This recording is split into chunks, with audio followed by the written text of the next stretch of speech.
Respiração celular. Então vamos falar hoje sobre respiração celular aeróbia. Então, bem como você sabe, logicamente, a respiração celular ela pode ser aeróbica e anaeróbica, né? Então ela pode ter na presença do oxigênio ou na ausência dele. Quando a gente vai para a respiração celular, tem umas coisas que são bem importantes. Então veja só. Primeira coisa, tá? Preenche o ODA. Segundo, exercício. Terceiro, depende para onde você está se preparando. Se a preparação é Enem, isso aqui já é suficiente demais. Não precisa você ir atrás de quais são as subfases da glicólise, quais são todos os eventos que acontecem no ciclo de Krebs. Então, esquece isso, tá? Então é muito mais a lógica da energia, do processo de quebra, do que, na verdade, tá decorando oxalacético, citrato, citrato, cetaglutário, porque, na verdade, não tem nem para que hoje em dia. Então, quando a gente fala de respiração celular, a primeira coisa que a gente fala é o seguinte, veja, nós podemos utilizar carboidratos, nós podemos utilizar lipídios, nós podemos utilizar até proteínas, que vão, obviamente, fazer o quê? Favorecer com a liberação de prótons, e esses prótons vão passar pela ATP sintetase lá no processo, fazendo, no caso, a formação de ATP.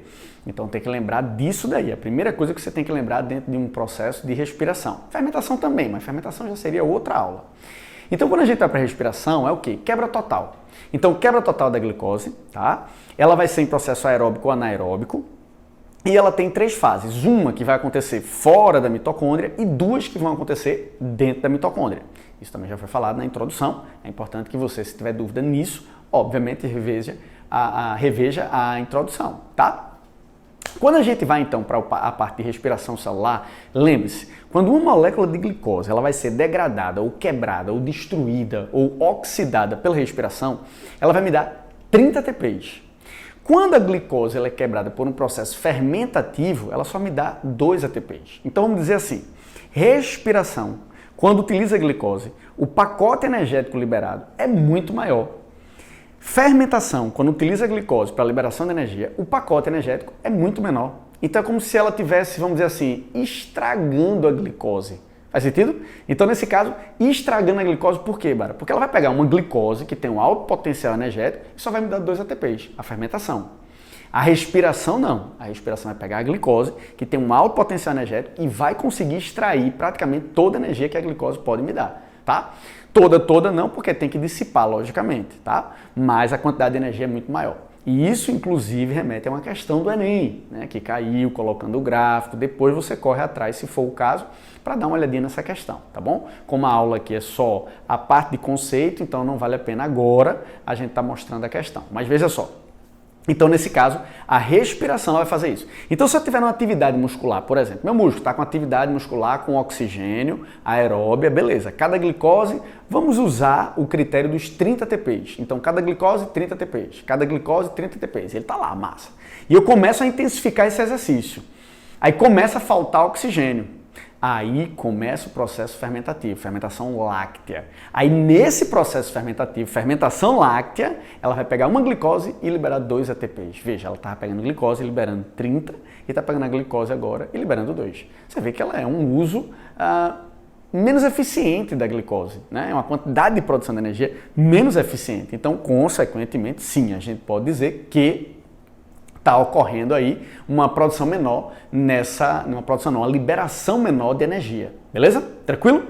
Então veja, agora focando na respiração, o que é que a gente vai fazer? Essa aulinha aqui é uma breve introdução, tá? E depois a gente passa para as fases separadas. Por quê? Porque caso você tenha dúvida em glicólise, você vai para glicólise. Caso você tenha dúvida em Krebs, vai para Krebs. Caso você tenha dúvida em cadeia, vai para cadeia. Caso tenha dúvida nas 3, assiste as 3, beleza? Então o que é que acontece? Veja, quando a respiração ela vai acontecer em 3 etapas. Glicólise, Krebs e cadeia. Glicólise fora da mitocôndria, Krebs e cadeia dentro da mitocôndria. Lembra que o advento principal evolutivo dentro do aspecto respiração foi o quê? A ATP sintetase. A ATP sintetase ela foi a proteína, a enzima, que conseguiu bombear hidrogênio, girar e produzir ATP. Então esse advento foi realmente assim, um negócio fantástico dentro do processo bioenergético. Então, ela é quem vai, na verdade, precisar desses prótons. Quando esses prótons estão na mitocôndria, eles precisam ser bombeados. E aí a gente vai ver como é que ocorre o fluxo de prótons que vai ocorrer da matriz para o espaço intermembrana, da matriz para o espaço intermembrana, do espaço intermembrana para a matriz. E aí ela vai ficar criando esse fluxo, tá? Mas não vamos antecipar tudo, vamos fazer as etapas e vamos entender essas etapas, beleza? Então aqui eu vou fazer um breve borrão, daqui a pouco, no caso, eu vou lá e escrevo no quadro, como a gente sempre faz. Então o que é que acontece? Quando eu tenho aqui a glicose, essa glicose eu vou colocar ela aqui, eu vou colocar ela dentro da célula. Então veja só, quando eu pego essa glicose e ponho ela dentro da célula, eu vou dizer o seguinte, aqui ela vai sofrer uma quebra, então ao ser quebrada, ela vai produzir duas moléculas de ácido pirúvico, então ela é quebrada no meio. Então a glicose ela foi quebrada no meio, produzindo dois ácidos pirúvicos. Quando isso acontece, ela aqui usou ATP, ela aqui no caso liberou prótons, tá? Então ela liberou prótons e tem dois ácidos pirúvicos. Esse ácido pirúvico, lembra, tá? Isso aqui é um resuminho. Esse ácido pirúvico, ele vai entrar aqui na mitocôndria e vai executar aqui na matriz o então chamado ciclo de Krebs. Então você tem a glicose, sofre a primeira quebra na glicólise, tá? Essa glicólise já vai, através de um processo de arcabouço enzimático, conseguir produzir o ATP. E esse ATP aqui já pode ser utilizado pela célula. E aí, esse ácido pirúvico agora entra na mitocôndria. Bara, esse outro entra também? Também, mas vamos fazer só um para ficar menos complexo, né? Então ele entra aqui e aqui você tem o ciclo de Krebs. Aí esse ciclo de Krebs que está aqui, ele vai quebrar o resto da molécula de glicose, que nem é mais glicose na verdade. Então o que é que vai acontecer? Ele aqui vai fazer a quebra do acetil. Entra ácido pirúvico, transforma-se em acetil, ele perde um outro carbono, e esse acetil vai reagir no ciclo de Krebs.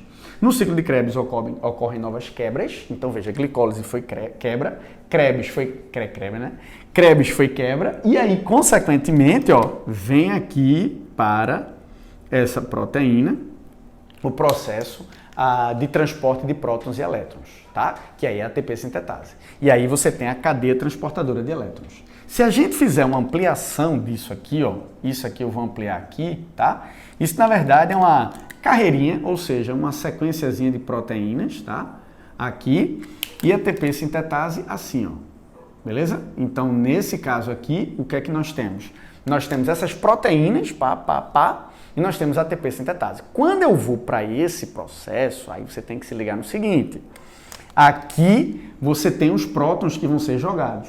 Esses prótons eles vão ser lançados para a parte de fora, ou seja, para o espaço intermembrana. Então tá aqui, H+, H+ e H+, tá? Então ele está sendo jogado para cá, os prótons estão sendo jogados para cá. E a ATP sintetase, por sua vez, ela vai lançar esse próton para cá, para dentro.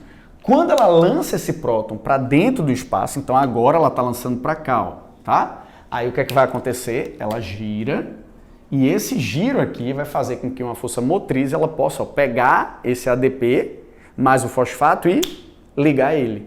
Então essa força aqui é chamada no caso de motriz e você tem uma bomba proteônica. Então nesse caso você tem uma bomba protomotriz, tá? É um efeito que se chama também de quimiosmótico. É muito nome, eu sei. Mas aí não precisa você estar decorando isso. É só para você entender que está vindo a base de quê? De hidrogênio, que é o grande produtor de ATP do processo de respiração celular. Então aqui, recapitulando, tá? Você tem a glicólise que quebra, formando ácido pirúvico, o ácido pirúvico entra, vira acetil, entra no Krebs, Krebs vai acabar de quebrar. Para que quebrar? Para extrair os hidrogênios e, consequentemente, esses hidrogênios eles vão vir para cá, para a cadeia. Quando chega na cadeia, ela vai passar pela proteína dessa membrana, jogando para o espaço intermembrana, depois ele volta pela ATP sintetase. Beleza? Agora, claro, tem diversas perguntas do tipo, Bara, quem transporta o próton? Por que que ele abriu aqui? Então, logicamente que isso a gente vai detalhar em cada processo, tá? Mas, como aqui já é uma introdução, eu vou falar, por exemplo, como é que esse hidrogênio ele é transportado. Existem dois transportadores de prótons e elétrons, que eles são o NAD, que é chamado NAD+, e tem um FAD, que no caso vai ser formado pela vitamina B2, e o NAD, que é a B3. Então aqui a gente até já comentou isso aqui na introdução, NAD e FAD são os transportadores. Então qual é a lógica? A lógica é assim, eu sou um NAD+, ali está a glicose. Então eu venho aqui na quebra dela e pego dela um elétron e um próton, é um conjunto, e outro elétron e outro próton, é outro conjunto. E aí, consequentemente, eu tenho o quê? 2 elétrons e 2 prótons que eu vou receber. Então, quando isso acontece, Esse NAD aqui, ó, ele vai receber 2 elétrons e 2 prótons. O FAD é a mesma coisa, ele tem capacidade de roubar da molécula 2 prótons e 2 elétrons. E aí, logicamente, que ao receber prótons e elétrons, essa molécula está reduzindo.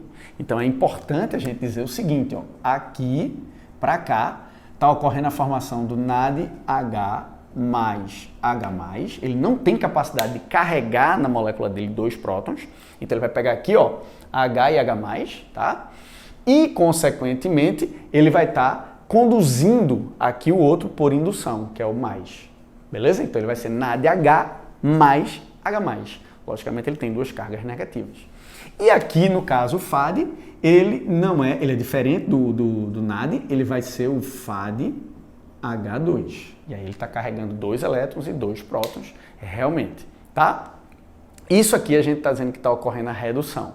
Mas perceba que eu posso dizer que o inverso também pode acontecer.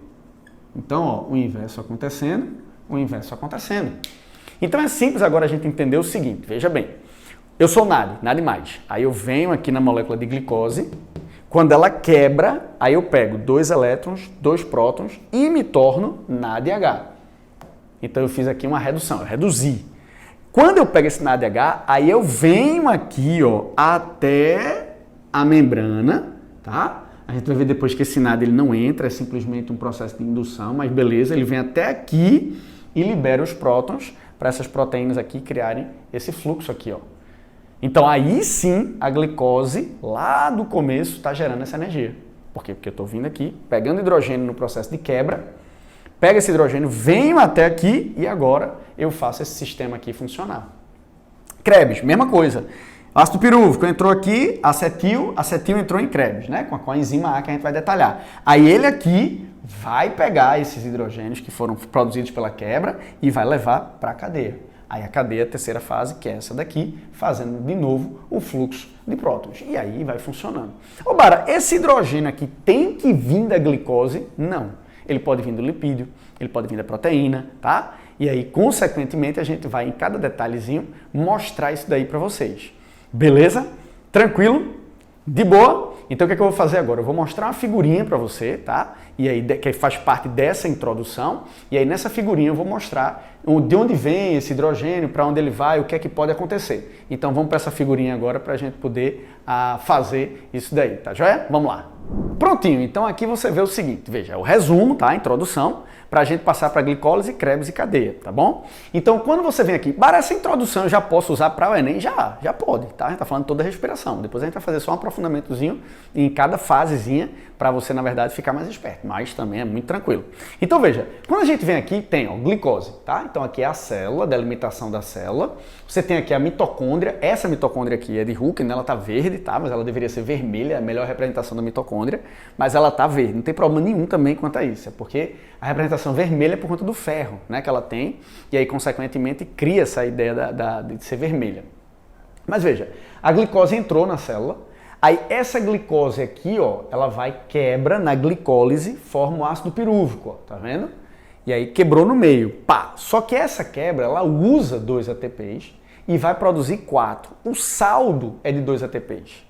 Mas tudo bem, aqui a célula já pode usar isso aqui para a atividade metabólica dela. A questão é, ó o NAD+, aqui, ó. Esse NAD+, ele roubou entre aspas, né? Ele pegou o hidrogênio elétron, 2 hidrogênios e 2 elétrons, né? 2 prótons e 2 elétrons, e virou NADH. Veja o NADH para onde ele se encaminha, ó, para a cadeia respiratória. Cadeia respiratória é aquela do fluxo de prótons, onde a ATP sintetase gira e vai produzir o ATP.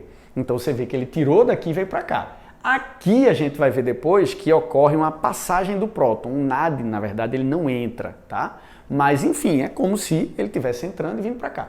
O ácido pirúvico entrou, vira acetil. Agora ele tem 2 carbonos, então ele vai liberar aqui CO2, tá? E já libera, ó, mais prótons e elétrons para o NADH, que pega ele e já vem, ó, para a cadeia respiratória. Mais hidrogênio para a ATP sintetase. Então, a ATP sintetase está só, uhul, que massa, né? Vou girar, e vou produzir ATP. E aí, consequentemente, o acetil entra no ciclo de Krebs para fazer a última quebra. É a quebra final, onde ele vai liberar o resto das moléculas de CO2 e desaparecer a glicose. Aí ele vai liberar CO2 aqui, e aqui ele vai pegar o acetil e liberar mais 2 ATPs, que a célula já pode usar, mas veja, 6 NADH, então é muito próton e muito elétron, e 2 FADH2. Então você vê que o FAD ele só participa do Krebs. E aqui 2H2, ou seja, uma quantidade também de 4 prótons e 4 elétrons. Vem alimentar a cadeia respiratória para que ela faça o fluxo e consiga produzir aqui esses ATPs. Aí você vê que hoje em dia eles dizem 30, mas pode ser 36, 38, 30, vai variar de acordo com o autor que você obviamente está lendo, tá? Ou realmente a atualização do livro. Então, nesse caso, nós temos aqui a parte introdutória do que seria a respiração celular. Então, 2 fases de quebra, glicólise e Krebs, e uma fase de produção acelerada de ATP, tá? E aí a pergunta é, e o oxigênio? Onde ele entra? Aqui na cadeia não está criando aquele fluxo de prótons, então o oxigênio vai entrar aqui, é na fase final da respiração. E é onde ele vai pegar o oxigênio, reagir com o elétron, com o próton e formar água, para que esse meio aqui não fique extremamente ácido. Então, por isso que o oxigênio é conhecido como aceptor final de prótons e elétrons, porque ele é quem vai reagir com os prótons e elétrons, favorecendo o processo de formação de moléculas de água. E aí, respiração celular finaliza com uma quebra total da molécula de glicose, com uma fase anaeróbica fora da mitocôndria, com uma fase dependente do oxigênio na cadeia, então ela não é anaeróbica, ela é chamada de aeróbica indireta, tá? Dentro da matriz mitocondrial, e a cadeia respiratória que vai ocorrer nas membranas das mitocôndrias, que são as cristas mitocondriais. E aí, consequentemente, você tem a cadeia respiratória efetuando o processo de produção de ATP. Beleza? Então veja, era isso que eu tinha para dizer para você aqui nessa parte introdutória. Caso você já consiga responder as questões, já consiga visualizar direitinho, show de bola, não precisa nem ir para saldo nem nada, porque o Enem na verdade não cobra isso. Mas se logicamente você quer saber calcular o saldo, ver quantos NADs, ver quantos FADs, aí sim assiste glicólise, Krebs e cadeia, porque aí são as fases da respiração mais detalhadas, tá bom? Valeu e até mais!